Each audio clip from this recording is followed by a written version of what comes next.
Hello dear students, once again welcome you all to the Bishop Academy online classes. Today we understand about business for class 11th and it is our 9th chapter, that's name is internal trade and it is our 7th part. In this part we understand about the Chamber of Commerce, the main documents used in internal trade. तो हम इसमें chamber of commerce के और उस main documents के बारे में समझेंगे जो इंटरनल ट्रेड के लिए यूज किए जाते हैं। तो सबसे पहले समझते हैं चैम्बर ऑफ कॉमर्स। एग्जैक्टली अगर नॉर्मल व्यू में देखें तो चैम्बर ऑफ कॉमर्स एक ऐसा ग्रुप होता है जो क्या करता है कि ऐसे इंस्टीट्यूशंस जो कॉमर्शलाइज इंस्टीट्यूशंस होती हैं उनके लिए एक बेहतर प्लेटफॉर्म प्रोवाइड करने का काम करता है, जहाँ से वो अपने प्रॉब्लम्स को रेज कर सकती हैं या अपनी जो डिज़ायर है, अपनी जो रिक्वायरमेंट है उनके बारे में डिस्कस कर सकती हैं। थोड़ा सा देखा जाए ये कहना चाहता है। The chamber of commerce and industries are voluntary and non profit making organisation. ये क्या है, एक वॉलेंट्री और नॉन प्रॉफिट मेकिंग ऑर्गेनाइजेशन है, यानी कि ये प्रॉफिट के पॉइंट ऑफ व्यू पे काम नहीं करती। For all type of a businessman operating in a particular territory for the participation of interest of the business in the general and that territories in particular. तो normally ये क्या होता है, एक ऐसा नॉन प्रॉफिट ऑर्गेनाइजेशन होती है, वो वॉलंटरी ऑर्गेनाइजेशन है जो क्या करती है, जिसमें सभी तरह के जो बिजनेसमैन होते हैं, जो बिजनेस ऑपरेटिंग सिस्टम को मेंटेन करते हैं, बिजनेस को ऑपरेट कर रहे होते हैं और भी कहाँ एक पर्टिकुलर टेरिटरी में, एक कंट्री के अंदर अगर नॉर्मली बात करें तो for the protection of the interest, वो क्या करती है, प्रोटेक्शन देने का काम करती है इंटरेस्ट ऑफ द बिजनेसमैन। किसको, जो जनरल बिजनेसमैन है, सामान्य स्तर पे जो बिजनेसमैन है हमारे अपनी कंट्री में, उनको क्या करती है, प्रोटेक्ट करने का काम करती है। And that a territory in particular, और उस टेरिटरी के अंदर, जिस टेरिटरी में वो लोग बिजनेस एक्टिविटीज़ को मेंटेन कर रहे हैं। तो ओवरऑल अगर देखा जाए इसका मतलब ये हुआ कि जो chamber of commerce and industries होती है वो क्या करती है, एक नॉन प्रॉफिट ऑर्गेनाइजेशन होती है जो क्या करती है, जो बिजनेसमैन होते हैं उनके इंटरेस्ट को प्रोटेक्ट करने का काम करती है। In simple word, we can say the Chamber of Commerce is a representative body of a businessman. इस तरीके से देखें तो हम बहुत और भी आसान वर्ड में ये कह सकते हैं कि जो चैम्बर ऑफ कॉमर्स है वो क्या है, एक रिप्रेजेंटेटिव बॉडी ऑफ बिजनेसमैन है। बिजनेसमैन जो होते हैं उनके लिए एक रिप्रेजेंटेटिव का रोल ये प्ले करता है। It represent the business communities of a particular region respective of the particular industries और ट्रेड। ये क्या करती है, चैम्बर ऑफ कॉमर्स क्या करती है, रिप्रेजेंट करती है बिजनेस कम्युनिटीज़ को पर्टिकुलर रीजन्स, एक स्पेसिफाइड रीजन्स में, and irrespective of the particular industries और द ट्रेड, और कुछ क्लेरिफाइड ट्रेड और इंडस्ट्रीज़ को रिप्रेजेंट करने का काम करती है। In India the composition of the formation of chamber of commerce difference from different countries, other country to country. अलग अलग कंट्रीज में अलग अलग तरीके से जो चैम्बर ऑफ कॉमर्स का कंपोजिशन उसको जनरेट करने का काम किया जाता है, यानी कि जो ग्रुप्स बनाए जाते हैं वो अलग अलग पॉइंट ऑफ व्यू और अलग अलग लीगल प्रोसीजर्स को फॉलो करते हुए जनरेट किए जाते हैं। In India the every major state has its own chamber of commerce. ये हर एक स्टेट के पास अपना खुद का चैम्बर ऑफ कॉमर्स है। साथ ही साथ अगर देखें तो जैसे एग्जांपल के रूप में था Delhi chamber of commerce, Bengal chamber of commerce, then Punjab chamber of commerce. ये सारे ऐसे इंस्टीट्यूशन होते हैं जो उस पर्टिकुलर रीजन के जो बिजनेस ऑर्गेनाइजेशन वाले लोग होते हैं, बिजनेस ऑपरेटिंग सिस्टम को मेंटेन करने वाले लोग होते हैं, एटलीस्ट बिजनेसमैन जो होते हैं उनको क्या करते हैं, ये प्रोटेक्शन, उनके इंटरेस्ट को प्रोटेक्ट करने का काम करते हैं, उनको फोकस करने का काम करते हैं कि उनका जो बिजनेस चल रहा है वो स्मूथली चलता रहे, उनके साथ कोई प्रॉब्लम ना आए। ये तमाम तरह की चीज़ें जो होती हैं वो करते हैं। The many chamber of commerce are affiliated to the federation of Indian chamber of commerce and industries. तो आपने अक्सर सुना होगा, फिकी से कहते हैं the federation Indian chamber of commerce and industry. इसकी जब बात करते हैं तो ये एक ऐसी ऑर्गेनाइजेशन है जो नेशनल और इंटरनेशनल लेवल पे क्या करती है, जो बिजनेस मीटिंग्स होती हैं बड़े लेवल पे या अदर कंट्री के साथ बिजनेस मीटिंग्स होती हैं, तो इसके मेंबर्स हमेशा यहाँ रहते हैं। ये मेंबर्स को क्या करती है, जो फिकी के मेंबर्स होते हैं उनको इन्विटेशन फॉरवर्ड करती है और उनके लिए कुछ नई अपॉर्चुनिटीज़ जनरेट करती है, तो मीटिंग्स करती है। कुछ बैरियर्स जनरेट होते हैं तो उनके लिए मीटिंग करती है, यानी कि ओवरऑल इनके प्रोटेक्शन का पॉइंट ऑफ व्यू को फोकस करते हुए वर्क करती है। हम बात करते हैं द रोल और the function of a chamber of commerce. तो पहला होता है इंटरस्टेट मूवमेंट ऑफ गुड्स। इसमें क्या होता है, इंटरस्टेट मूवमेंट ऑफ गुड्स की जनरेशन करती है। तो कहता है chamber of commerce and industries facilitate the interstate movement of a goods and by the registration of a vehicle, constructions of a highway and road etcetera. तो ये क्या करती है, गुड्स को एक स्टेट से दूसरे स्टेट तक मूव कराने में हेल्प करती है। किसके थ्रू? रजिस्ट्रेशन ऑफ व्हीकल के रजिस्ट्रेशन के थ्रू, कंस्ट्रक्शंस के थ्रू ऑफ हाईवे के कंस्ट्रक्शन को कराती है और रोड्स के कंस्ट्रक्शन को कराती है। तो एटलीस्ट वी नो दैट किसी भी इंडस्ट्री की, किसी भी कंट्री की डेवलपमेंट जो होता है किसी भी कंट्री का, वो उसके इंडस्ट्रीज़ के ऊपर ही डेवलप्ड होता है, इंडस्ट्रीज़ के ऊपर ही डिपेंड होता है एटलीस्ट। और अगर इंडस्ट्रीज़ के डेवलपमेंट की बात करें तो उसके लिए जो ट्रांसपोर्टेशन सिस्टम होती है उसका बेहतर होना चाहिए, कम्युनिकेशन सिस्टम जो होना चाहिए उसका बेहतर होना चाहिए, इवन जो उसकी बैंकिंग सिस्टम हो, तमाम तरह की चीज़ें जो होती है। तो ये तमाम तरह की जो प्रॉब्लम वो फेस कर सकता है इंटर स्टेट ट्रांजेक्शन के टाइम में, वो उसको क्या करती है, जब गुड्स का मूवमेंट होता है तो उसको भी सॉल्व करने का काम करती है, उसमें हेल्प करती है। फिर promoting the sound infrastructures, promoting sound infrastructure की अगर बात करें तो हमने कहा भी कि बहुत सारे ऐसे सिचुएशंस होती हैं, जैसे अगर देखें तो हमारा अगर फैक्ट्री रूरल एरिया में है तो वहाँ से हम प्रोडक्टिविटी को मेंटेन कर रहे हैं, तो कई बार क्या होता है हमारा प्रोडक्ट अल्टीमेट मार्केट तक टाइम पे नहीं पहुँच पाता है। तो यहाँ से क्या कर सकते हैं, ये ऐसे इश्यूज़ जनरेट करते हैं, गवर्नमेंट के सामने वो प्रपोजल लगते हैं जिससे क्या हो सके जो प्रोडक्टिविटी वो तो अल्टीमेटली मार्केट तक टाइम से पहुँच जाए। The chamber of commerce and industries hold the discussions of with the government agencies for investment into the infrastructure project like a roads, port, electricity, railway for the promoting the trade। तो कई बार क्या करते हैं, ये इस तरह के infrastructure development कराते हैं जिससे क्या कर सकते हैं, वो प्रमोट कर सकें इसको, बिजनेस ट्रेड्स को, इन ट्रेडिंग सिस्टम को मेंटेन कर सकें। फिर कहता है the weight and the measuring and prevention of the duplication brands. तो देखिए एक सबसे बड़ी प्रॉब्लम आती है कि अगर आपका प्रोडक्ट बहुत बढ़िया है, आप अच्छे से बिज़नेस को कर रहे हैं, प्रोडक्ट की क्वालिटी बहुत अच्छी है और आप उसको लीड कर रहे हैं मार्केट में, तो वहाँ पे डुप्लीकेशन के चांसेस बढ़ जाते हैं। कई बार डुप्लीकेट आपके नेम एंड फेम के साथ जो कह लीजिए कि फ्रॉड होने लगता है, और कई बार डुप्लीकेट प्रोडक्ट आपके नाम के साथ आते हैं जिससे आपकी कंपनी को लॉस होता है। और ये इस तरह की अगर प्रॉब्लम जनरेट होती है तो चैम्बर ऑफ कॉमर्स क्या करता है, इससे हमें बचाने का भी काम करता है। कैसे? The chamber of commerce and industries interact with the government to formulate the laws related to weight and measures and the production of brand and take the action against those who violate the rules and regulations। ये क्या करती है कि इस तरीके की चीज़ों को वो मेज़र करने के लिए लॉ को फॉर्मेट करने का काम करता है, लॉ का फॉर्मेशन में लेके आता है, फार्मूलेट करता है। और अगर कोई इसको यानी कि वेट मेज़रमेंट और ब्रांड्स को लेके कोई छेड़छाड़ होती है तो उसके अगेंस्ट जो लॉ को फॉलो नहीं कर रहा है, जो रूल्स एंड रेगुलेशन को नहीं माना, उसके अगेंस्ट क्या करती है, ये उस रूल वायलेशन का एक्ट जनरेट करती हैं और उसके ऊपर कार्रवाई करने का काम करती है। फिर लेबर लेजिस्लेशन की बात करें तो lobby chamber of commerce and industries and the government are constantly the interact on the issue of a labour laws and restatement of the policies etcetera. तो नॉर्मली क्या करते हैं, ये लेबर लॉस की बात करते हैं, यानी कि जो गवर्नमेंट है और जो चैम्बर ऑफ इंडस्ट्रीज़ है वो क्या करती है, लेबर लॉस के थ्रू यानी कि लेबर जो काम कर रहे हैं उनके प्रोडक्शन को भी फोकस करने का काम करती है, और उसमें अगर कहीं कोई बदलाव की रिक्वायरमेंट होती है पॉलिसीज़ में, उसमें भी चेंजेस लाने का काम करती है। हार्मोनाइजेशन ऑफ टैक्स स्ट्रक्चर्स, तो ये आज के टाइम में तो बहुत कॉमनली है, जीएसटी के बारे में हमने बात करी ली, तो अब पहले किया था अलग अलग स्टेट में अलग अलग टैक्सेस चार्ज होते थे, सर्विस टैक्स अलग लगता था, एक्साइज ड्यूटी अलग लगती थी नॉर्मली, उसके बाद वैट भी चार्ज होता था जिससे प्रोडक्ट बहुत महंगे होते थे। तो चैम्बर ऑफ कॉमर्स में क्या होगा, जब जीएसटी अप्लाई हो तो उसके साथ ये क्या होता है, chamber of commerce and industries play an important role to interaction with the government to harmony the goods and services tax. तो इसने क्या किया, गवर्नमेंट के साथ एक कनेक्शन रख के या फिर मीटिंग्स करके या फिर समझिए कि दोनों के बीच में एक कॉन्ट्रेक्चुअल रिप्रेजेंटेशन होके इसमें क्या रहा कि ये फोकस किया गया कि जो गुड्स एंड सर्विसेज है उनमें समानता होनी चाहिए, जो टैक्स लाइबिलिटीज है, टैक्स लेवल जो स्टेट वाइज होती हैं वो अलग अलग होती हैं, वो उसमें क्या होना चाहिए, एक जैसी चीज़ें होनी चाहिए। The structure in the difference state as a uniform the GST rates across the state are the important for the promoting the balance in the trade. तो नॉर्मली देखें तो अलग अलग स्टेट्स में होने की वजह से, अलग अलग होने की वजह से बहुत ज़्यादा प्रॉब्लम होता था। तो यहाँ पे क्या है कि यूनिफॉर्म होने की वजह से, एक जैसा होने से क्या होता है, क्योंकि जो ट्रेड है उसमें बैलेंस आएगा, यानी कि अब उनको एडिशनल चीज़ों को मेंटेन करने की ज़रूरत नहीं पड़ेगी।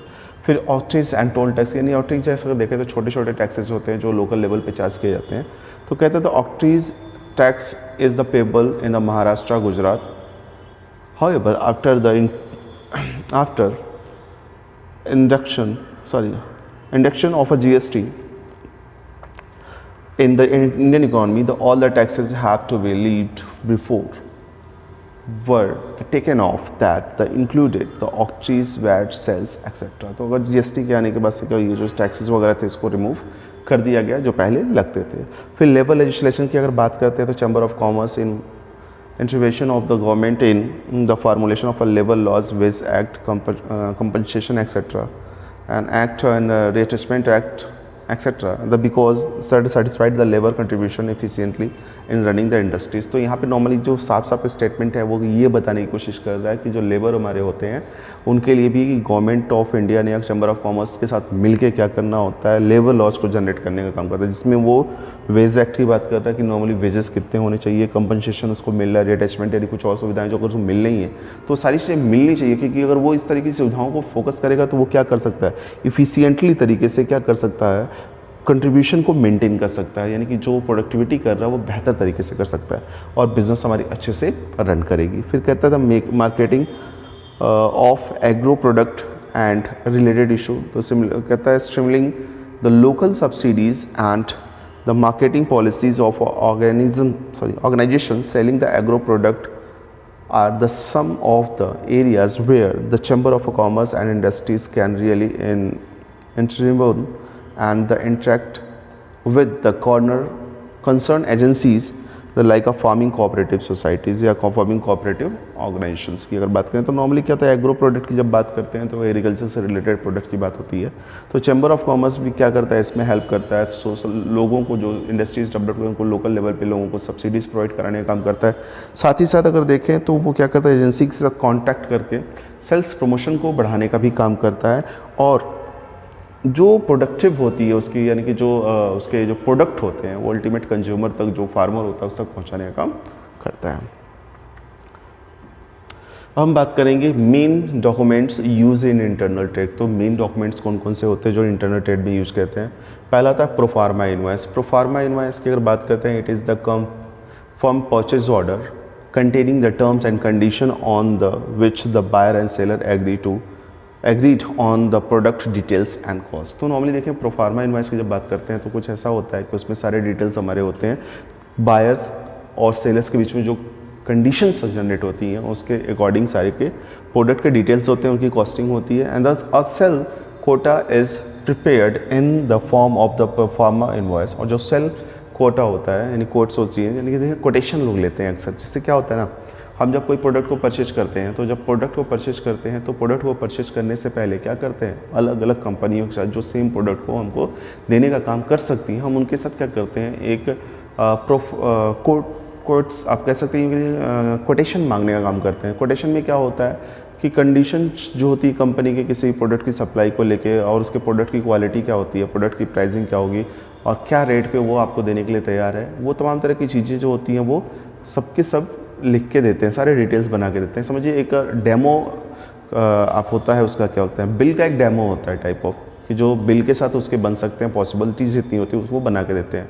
एटलीस्ट यही काम वो दूसरे के साथ करता है। तो एक जो हमारा कंज्यूमर होता है या यूँ कहिए जो हमारा बायर होता है, उसके पास एक अपॉर्चुनिटीज़ होती है, वो क्या करता है, अलग अलग जो प्रोवाइडर होते हैं, सर्विस प्रोवाइडर या गुड्स प्रोवाइडर जो होते हैं, उनके डिटेल्स को एक साथ चेक कर लेता है और चेक करने के बाद जो उसको बेहतर लगता है उसको में वो जाके अपनी जो रिक्वायरमेंट होती है उसको परचेज करने के लिए तैयार होता है। तो कुछ ऐसा ही है। तो यहाँ पे कहता है असेल्स, ये क्या होता है यहाँ पे, जिसे फिर से समझ लीजिए, यहाँ लिखा है ना कि it is a confirmed purchase order.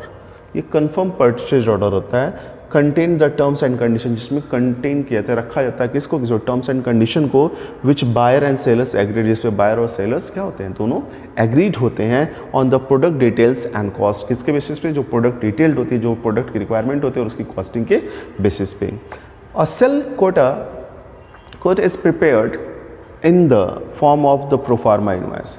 अगर सेल कोटा की बात करें तो वो क्या होता है, एक प्रोफार्मा इनवॉइस के रूप में, यानी कि बिल का एक फॉर्मेट का जो होता है, बिल की कॉपी इसके रूप में इसको प्रिपेयर करते हैं, this send to the advance of a commercial invoice. और ये क्या होता है, ये एक कॉमर्शियल इनवॉइस के लिए सेंड कर दिया जाता है, यानी कि जो बिल होती है एग्जैक्टली उसके बेहाफ पे इसको सेंड कर दिया जाता है, उसके जगह पे इसको भेजने का काम किया जाता है। फिर कॉमर्शियल इनवॉइस होता है, देखिए प्रोफार्मा इनवॉइस, कॉमर्शियल इनवॉइस और उसका लॉरी इनवॉइस होता है। आपने देखा होगा अक्सर 3 तरह के जो बिल होते हैं वो जनरेट किए जाते हैं।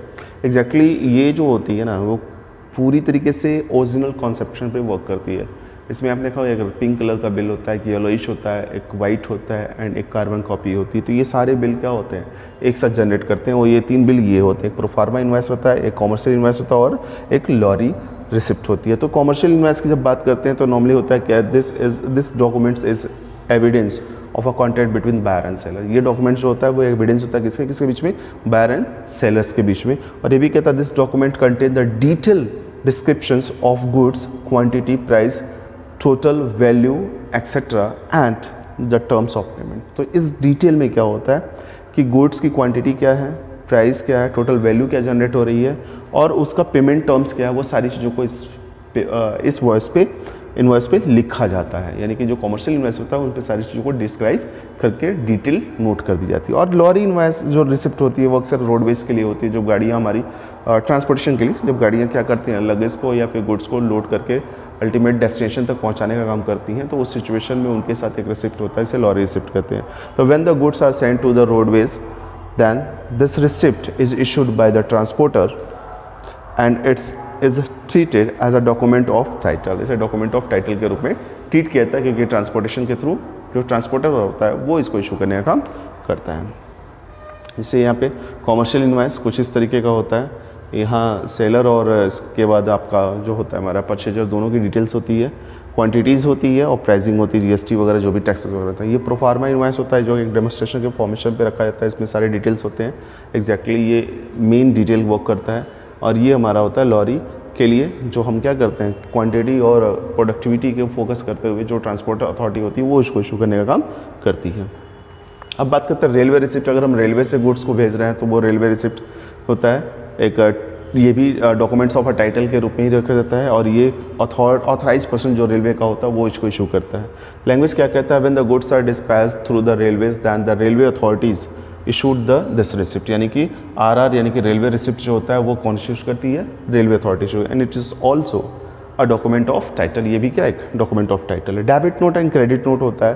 डेबिट नोट क्या होता है, नॉर्मली अगर देखें तो ये बायर एंड सेलर्स के बीच में एक कॉन्ट्रैक्चुअल कॉन्ट्रैक्ट होता है नॉर्मली। तो कहता है a form of a letter issued by the seller to advise the amount owned by the buyers, an invoice or is a kind of a debit note, and sometimes the seller issued the debit notes when he has charged a less price from the buyer than the actual price। तो normally यहाँ पे साफ साफ होता है ये ऐसा debits होता है जिसमें क्या होता है, एडवाइजरी सिचुएशन होती है किसके लिए, बायर के लिए, और इसको जनरेट करने का काम करता है सेलर करता है। जिसमें क्या होता है कि कभी कभी बायर क्या करता है, मतलब सेलर क्या करता है, बायर को अपॉर्चुनिटीज़ देता है कि भाई कुछ पेमेंट्स वगैरह हैं तो उसको पेमेंट कर दिया, हम आपके लिए डेबिट नोट इशू कर रहे हैं, यानी कि कुछ डिस्काउंट देने का काम कर रहे हैं। और वहाँ पे क्या होता है, जैसे यहाँ लिखा sometime the seller issued a debit note when he has charge the less price from the buyer then the actual price. तो एक्चुअल प्राइस से जो वो नॉर्मली किसी को बेचता है उससे अगर कम वो चार्ज करता है तो उसके लिए वो डेबिट नोट को इशू करने का काम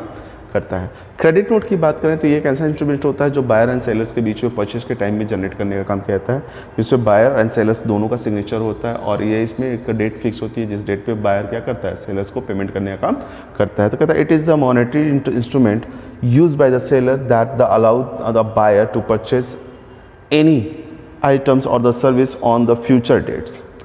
It is used by the sellers as a goodwill gesture for the sales returns, and this note is the proof of the seller's own the amount mentioned on a credit note by the buyer।